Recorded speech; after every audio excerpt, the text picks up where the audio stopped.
नमस्कार, मैं हूं श्वेता सिंह और आप देख रहे हैं आज तक। एक देश में सत्ता परिवर्तन होने से पूरे विश्व में उथल पुथल हो गई। महाशक्तियां परेशान हैं, देश की सुरक्षा को लेकर सवाल उठने लगे हैं, व्यापार पर असर पड़ने लगा है। जिस चीन पाकिस्तान के साथ भारत का पहले से ही सीमा विवाद है, उसने आते ही तालिबान को मान्यता दे दी है। जो अफगानिस्तान पहले दोस्त था, अब वो दोस्त है या नहीं अभी कहा नहीं जा सकता। भारत को भी कूटनीतिक स्तर पर सोच समझकर निर्णय लेने पड़ेंगे, क्योंकि ये समय भारत की डिप्लोमेसी का कड़ा इम्तिहान है।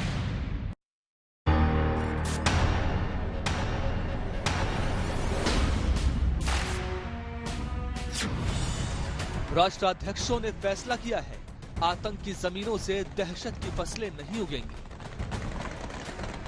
हमने BRICS counter terrorism action plan भी एडॉप्ट किया है। राष्ट्रीय सुरक्षा सलाहकारों ने निर्णय लिया है, पड़ोसी कोई भी हो, देश की सुरक्षा के साथ कोई समझौता नहीं होगा।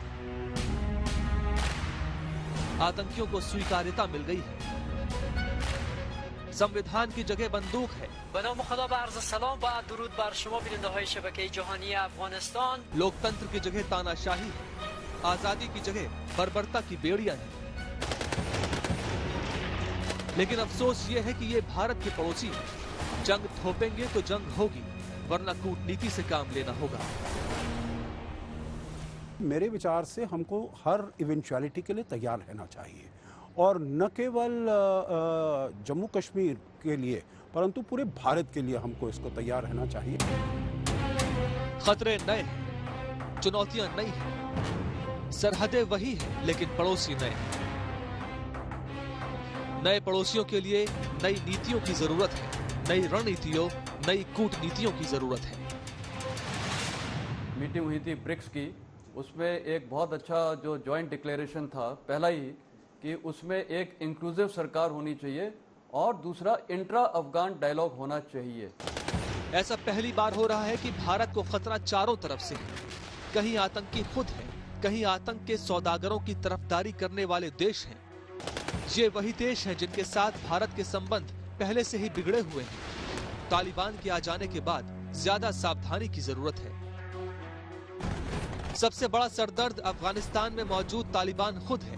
ये अपने आप में एक पेचीदा सवाल है कि भारत के साथ उसके संबंध कैसे रहेंगे। जो डायनेमिक्स हैं वो 20 साल में बहुत चेंज हो गए हैं। क्या तालिबान अपने पुराने ही हाल पे रहेगा और पाकिस्तान के इन्फ्लुएंस में आके हिंदुस्तान के ऊपर चोट पहुंचाने की कोशिश करेगा? ये हमें वेट करना पड़ेगा। दूसरी तरफ पुराना जख्म पाकिस्तान है, जो अफगानिस्तान में तालिबान की नई सरकार बनवा चुका है। तालिबान को नए नजरिए से देखने की वकालत करता है। सच्चाई यह है कि पाकिस्तान ने तालिबान को पाला पोसा है। पाकिस्तान अधिकृत कश्मीर की सरहदें तालिबानियों वाले अफगानिस्तान से मिलती हैं। पहले पाकिस्तान से घुसपैठ होती थी, इस बार पाकिस्तानी आतंक को तालिबानी समर्थन मिलने का डर है।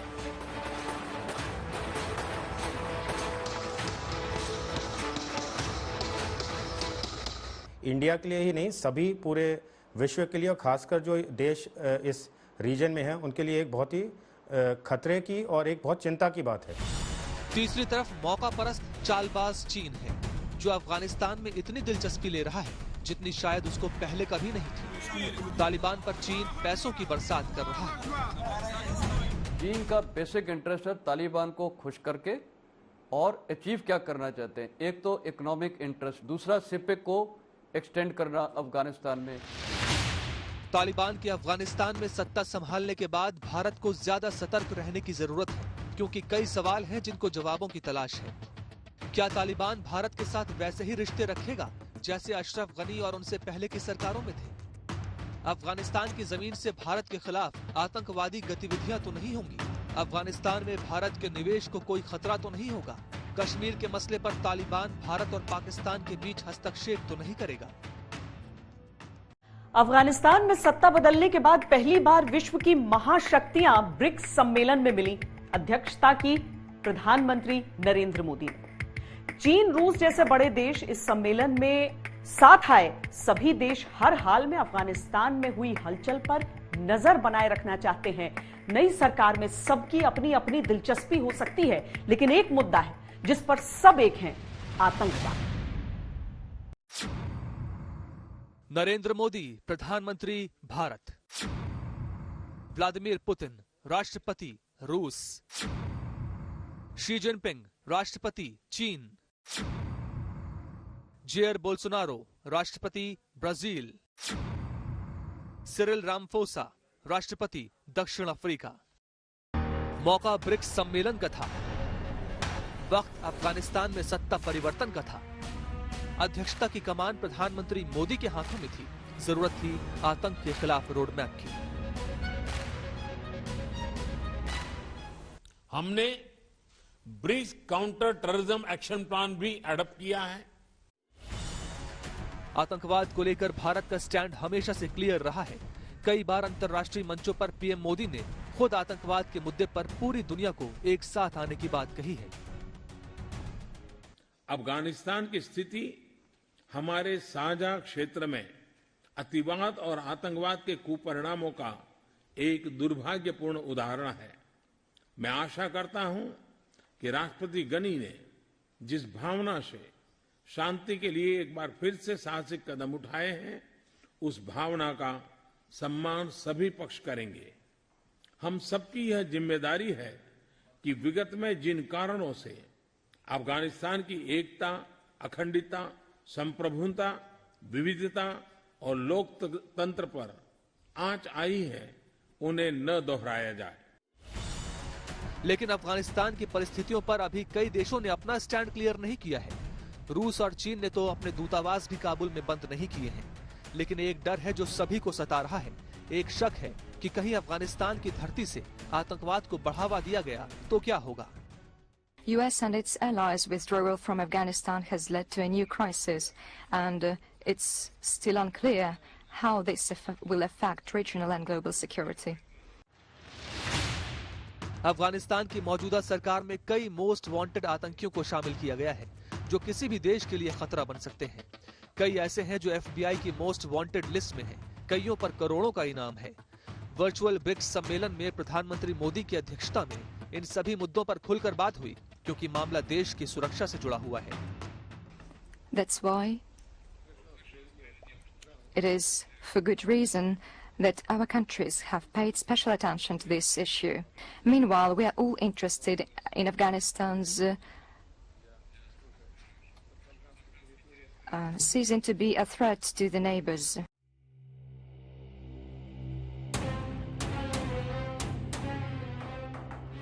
भारत फिलहाल अफगानिस्तान पर वेट एंड वॉच पॉलिसी को फॉलो कर रहा है, लेकिन आतंक के मुद्दे पर यह बात नहीं भूलनी चाहिए कि ये वही तालिबान है जिसने कंधार हाईजैक को अंजाम दिया था और जैश सरगना मसूद अजहर को छुड़वाया था। ये वही तालिबान है जिसका सीधा संबंध ISI से पहले भी रहा है और आज भी है। पाकिस्तान और तालिबान का एक होना वो हमारे लिए एक चैलेंज है। और जैसे आप सबको पता है कि जो तालिबान है वो क्रिएशन है ISI का, पाकिस्तान आर्मी का है। तो वो मध्य रखते हुए ये सारा खेल है पाकिस्तान का, आर्मी और ISI का, और वही कंट्रोल करेंगे जो चाहेगा। जैसे हमीद गुल इसको फादर ऑफ तालिबान माना जाता है, मगर जब 2001 के अंदर अमेरिका आया अफगानिस्तान में तो तालिबान खत्म नहीं हुआ। तालिबान जो है वो शिफ्ट कर गया पाकिस्तान में, उसकी बेसिस पाकिस्तान में रही, उसके फैमिलीज वहाँ पर थी, उनकी बेसिक एजुकेशन मदरसाज में हुई है, उनको मेडिकल फैसिलिटी वहाँ पर मिली है और वहीं से वो ऑपरेट कर रहे थे चंद एक टाइम से अफगानिस्तान में। अमेरिकी खुफिया एजेंसी CIA, ब्रिटिश खुफिया एजेंसी MI6 और रूस के NSA ने हाल ही के दिनों में भारत का दौरा किया है। मकसद एक है, अफगानिस्तान में क्या हो रहा है, आगे क्या होगा और जो हो रहा है वो दूसरे देशों के लिए कितना खतरनाक साबित हो सकता है, इस पर नजर रखना है। वैसे एक तरफ ये 4 खुफिया एजेंसियां हैं और दूसरी तरफ है ISI जो तालिबान के साथ साठ-गांठ कर रही है।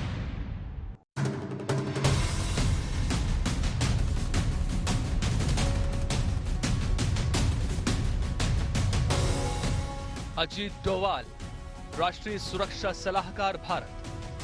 निकोलाई पत्रुशेव, राष्ट्रीय सुरक्षा सलाहकार रूस। William Burns, CIA chief. Richard Moore, British secret service MI6 chief. दुनिया के 4 सबसे बड़े सुरक्षा सलाहकारों का एक जगह पर आना इस बात का इशारा है कि मामला गंभीर है। अफगानिस्तान में सत्ता बदली तो दुनिया भर में कूटनीतिक समीकरण भी बदलने लगे। आतंकियों के हाथों में सत्ता की चाबी आ गई तो दुनिया के देशों ने रिश्तों को नए सिरे से देखने का फैसला किया। भारत के लिए सबसे मुश्किल घड़ी है, क्योंकि इस बार नए पड़ोसियों के आने से खतरा भी बढ़ गया है। अफगानिस्तान मसले पर भारत लगातार दुनिया के अलग अलग देशों से चर्चा कर रहा है। अमेरिका, रूस और ब्रिटेन से बात की जा रही है। तीनों देशों की सुरक्षा एजेंसियों के साथ मिलकर एनएसए डोवाल ने अफगानिस्तान में बनी तालिबान की अंतरिम सरकार और उसके आतंक कनेक्शन पर बात की। Moderate and balanced Afghanistan imperative for regional security. Is there anyone in this room who subscribes to the idea that a violent, turbulent, extremist, unstable Afghanistan is good for the region? I think no one accepts. So I think we have got consensus on that as far as this subject is concerned. पिछले एक हफ्ते में Britain की secret intelligence service MI6 के प्रमुख Richard मूर ने सबसे पहले भारत का दौरा किया। इसके बाद अमेरिकी खुफिया एजेंसी CIA के प्रमुख विलियम बर्न्स ने भी भारतीय सुरक्षा सलाहकार अजीत डोवाल से कई मुद्दों पर बात की। मीटिंग हाई लेवल थी, मकसद भी यकीनन हाई लेवल था। पड़ोस में बदले हालात को कैसे डील किया जाए। जो CIA के चीफ हैं विलियम बर्न्स, वो भी इसीलिए आए हैं यही बात करने के लिए जो अफगानिस्तान में क्या हो रहा है, जिससे कि हम दोनों अपनी जो स्ट्रैटेजीज हैं उनको हम कोऑर्डिनेट कर पाएं। ये सब एक जिसे कहते हैं सिक्योरिटी एंड सिचुएशन का असेसमेंट होता है। वो असेसमेंट हर देश में अपनी अपनी एजेंसीज हैं, अपने अपने आंख और कान हैं। वो एक सिचुएशन असेसमेंट बनाते हैं, जो दोस्त देश होते हैं वो आपस में उसको शेयर करते हैं, ताकि एक कलेक्टिव एक स्ट्रैटेजी के ऊपर काम किया जाए कि किस तरह इस सिचुएशन से पार लगाया जाए। क्या तालिबान का आना दूसरे देशों के लिए एक खतरे का अलार्म है? अमेरिका, रूस, ब्रिटेन जैसे ताकतवर कहे जाने वाले देश अप्रत्याशित तालिबान को लेकर परेशान हैं। अजीत डोवाल और रूसी NSA पत्रुशेव की बैठक में अमेरिका के अफगानिस्तान से लौटने के बाद हुए तालिबानी कब्जे और नई तालिबानी सरकार से संबंधों पर बातचीत हुई। इस बैठक में भारत ने तालिबान, हक्कानी नेटवर्क और अफगानिस्तान में हजारों पाकिस्तानी लड़ाकों की मौजूदगी के साथ साथ तालिबान को मिल रहे पाकिस्तानी समर्थन के मुद्दे को भी उठाया। You do the same thing once and you get a certain thing. You put your hand on the burner and it burns. Put the second time it burns. You think third time maybe the stove has changed its mind, and you still do it. That is what he said was insanity. I don't think that he had ever Pakistan in mind or anybody else in mind. But the fact remains, that is unless the Pakistan proves by its conduct, Pakistan walks the way he insists. Probably there is every reason, the onus of proving it lies on Pakistan. बहुत बड़ी फिक्र की बात है, इसमें कोई doubt नहीं है कि ISI का बिल्कुल डायरेक्ट इन्वॉल्वमेंट है अफगानिस्तान की गवर्नमेंट में। और ये लेफ्टिनेंट जनरल फयाज हमीद जो हैं वहाँ पर गए और उन्होंने काफ़ी बदलाव कराया जो तालिबान की गवर्नमेंट में। तालिबान की जो अब सरकार आई है वहाँ पर, वो यहाँ पर इस क्षेत्र में, इस रीजन में आतंकवाद को नहीं फैलाए। तो इसीलिए जो पेट्रूशेव की जो मीटिंग है, मैं समझता हूँ उसी संदर्भ में थी, जो दोनों देश, क्योंकि रूस वहाँ पर एक बहुत ही महत्वपूर्ण किरदार बनकर उभरा है और भारत के भी वहाँ पर बहुत अपने हित हैं, सामरिक हित हैं वहाँ पर, तो दोनों यही बातचीत करके इसी को वो करेंगे, पूरी तरीके से निश्चित करेंगे जो वहाँ पर आतंकवाद नहीं पनपना चाहिए। अमेरिका, रूस और ब्रिटेन के अधिकारियों के साथ दिल्ली में NSA स्तर की मीटिंग ऐसे वक्त में हुई है जब तालिबान ने अपनी अंतरिम सरकार बना ली है। आने वाले दिनों में PM मोदी क्वाड समिट और शंघाई सहयोग संगठन की बैठकों में भी हिस्सा लेने वाले हैं। रूस और अमेरिका दोनों ही अफगानिस्तान में सक्रिय हैं और माना जा रहा है कि भविष्य की रणनीति तैयार करने में उनकी अहम भूमिका होगी। अफगानिस्तान के साथ भारत का व्यापारिक लेन देन मुख्य रूप से पाकिस्तान के रास्ते होकर सड़क मार्ग से गुजरता है। दोनों देशों के बीच सड़क से होने वाला यह व्यापार तालिबान के आने के बाद ठप पड़ गया। Federation of Indian export organisation के अनुसार सड़क के रास्ते गाड़ियों की आवाजाही अब रोक दी गई है, जिस कारण लाखों डॉलर के सामान का आयात और निर्यात प्रभावित हुआ है।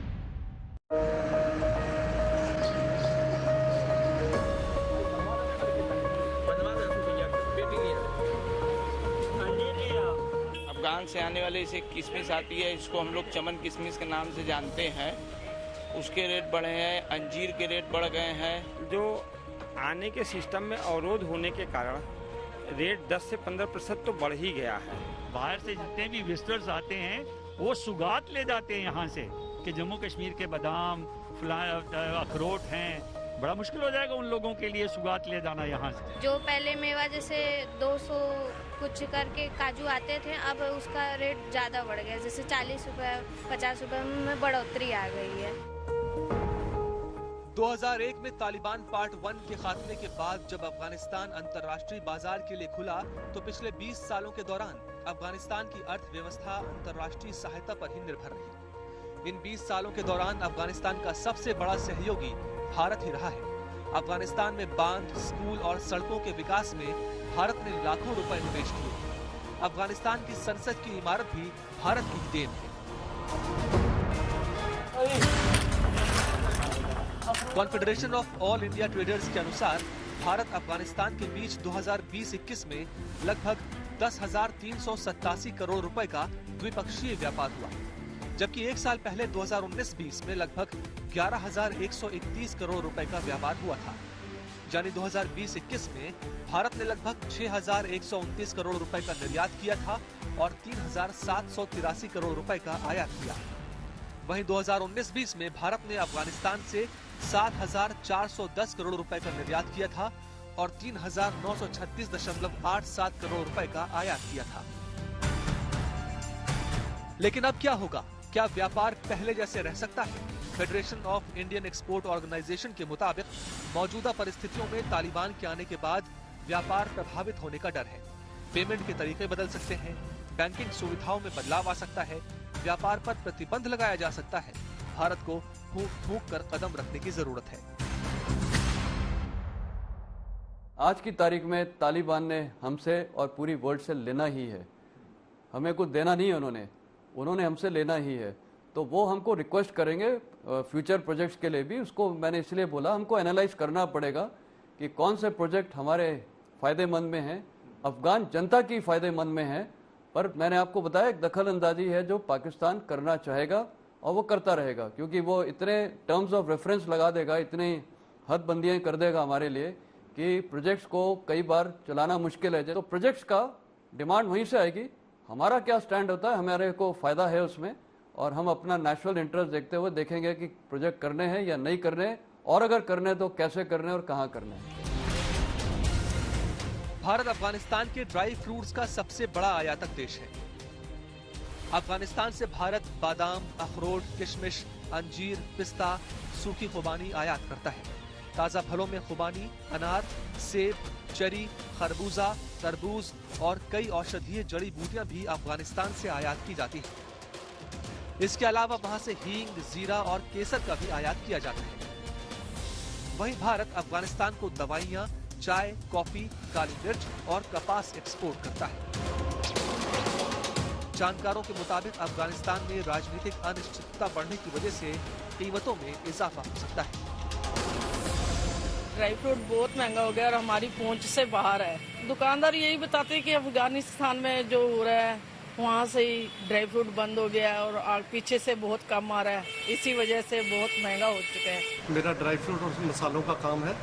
इस बार तालिबान और अफगानिस्तान के चक्कर में ड्राई फ्रूट 200-300 रुपये किलो तेज हो गया। बादाम गिरी है, अंजीर है, मनक्का है, ये 200 से 250 रुपये किलो महंगा हो गया।